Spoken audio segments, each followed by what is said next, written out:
नमस्कार दोस्तों, डे 29 के इस एक्सप्लेनर में आपका स्वागत है। बेसिक ग्रामर की ट्रेनिंग अब पूरी हो चुकी है और अब सीधा लेवल 2 अनलॉक करने का वक्त आ गया है। आज हम टेंसेस और मॉडल्स को एक साथ मिलाकर उनके अल्टीमेट पावर कॉम्बोज बनाने वाले हैं। तो चलिए बिना किसी देरी के शुरू करते हैं। ध्यान दीजिए कि जैसे जैसे वक्त की सुइयां घूमती हैं, ग्रामेटिकल पावर कैसे शिफ्ट होती है।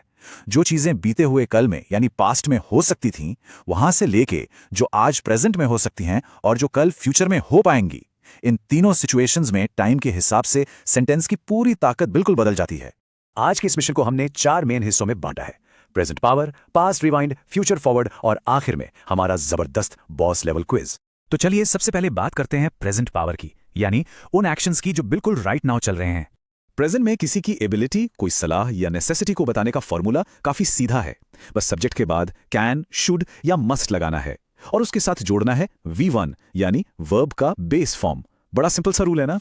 इसको ऐसे समझते हैं, ये हैं 3 सबसे जरूरी प्रेजेंट पावर कॉम्बोज। कैन का इस्तेमाल तब होता है जब इमीडिएट एबिलिटी दिखानी हो, जैसे आई कैन स्पीक इंग्लिश। अगर करंट एडवाइस देनी है तो शुड लगाइए, जैसे वी शुड गो। और अगर कोई एक्शन करना अभी इसी वक्त बिल्कुल जरूरी है तो वहां मस्ट का यूज होता है, जैसे आई मस्ट लीव नाउ। लेकिन यहां सबसे बड़ा कैच क्या है? प्रेजेंट मॉडल्स V3 या ING वर्ब फॉर्म्स को पूरी तरह से रिजेक्ट करते हैं। ये सही ढंग से काम करने के लिए सिर्फ और सिर्फ V1 को ही एक्सेप्ट करते हैं। नेगेटिव सेंटेंसेस में ये कैंट, शुडंट और मस्टंट बन जाएंगे, पर रूल वही रहेगा, हमेशा V1 लगेगा। आइए अब थोड़ा रिवाइंड करते हैं। चलते हैं पास्ट रिवाइंड की तरफ, जहां हम उन छूट गए मौकों और पछतावे की बात करेंगे। यहां आते ही एक बहुत ही ड्रामेटिक शिफ्ट देखने को मिलता है। जैसे ही मॉडल को पास्ट में ले जाने के लिए उसके साथ हैव एंड किया जाता है, वैसे ही वर्ब सीधा V3 फॉर्म में लॉक हो जाता है। एक मजेदार बात बताऊं, नेटिव इंग्लिश स्पीकर्स भी अक्सर बोलते वक्त जल्दी में कुड हैव को कुड ऑफ बोल देते हैं, पर याद रखिए सही ग्रामर स्ट्रक्चर हमेशा हैव प्लस V3 ही होता है।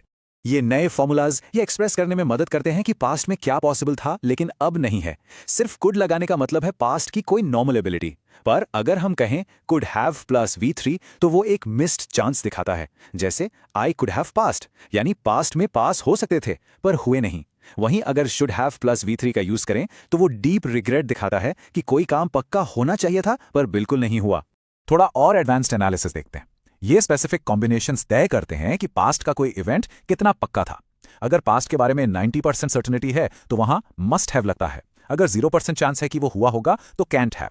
और अगर बात बिल्कुल इमेजिनरी है, एक सपने जैसी, तो वुड हैव का इस्तेमाल होता है। और इन सभी के साथ V3 लगना तो बिल्कुल तय है।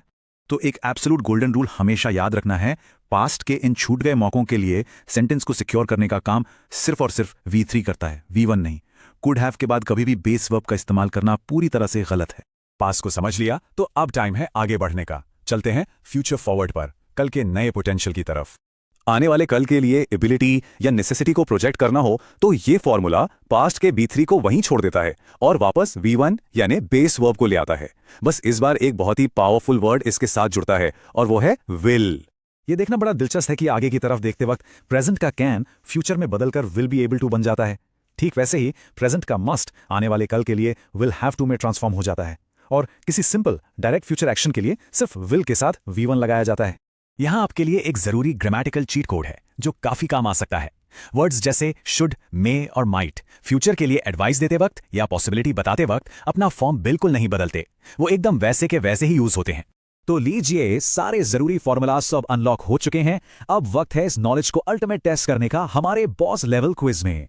पहले सवाल पर ध्यान दीजिए। बात हो रही है प्रेजेंट में कोई भाषा बोलने की एबिलिटी की। सेंटेंस है I blank speak English now. सोचकर बताइए कि टाइमर खत्म होने से पहले सही मॉडल क्या आएगा। यहां आएगा कैन, क्योंकि बात बिल्कुल राइट नाउ की हो रही है। दूसरे सवाल की तरफ आते हैं। पास्ट के किसी खराब टेस्ट पर एक डीप रिग्रेट जताना है। I blank have studied harder. सोचिए यहां कौन सा एग्जैक्ट कॉम्बिनेशन फिट बैठेगा।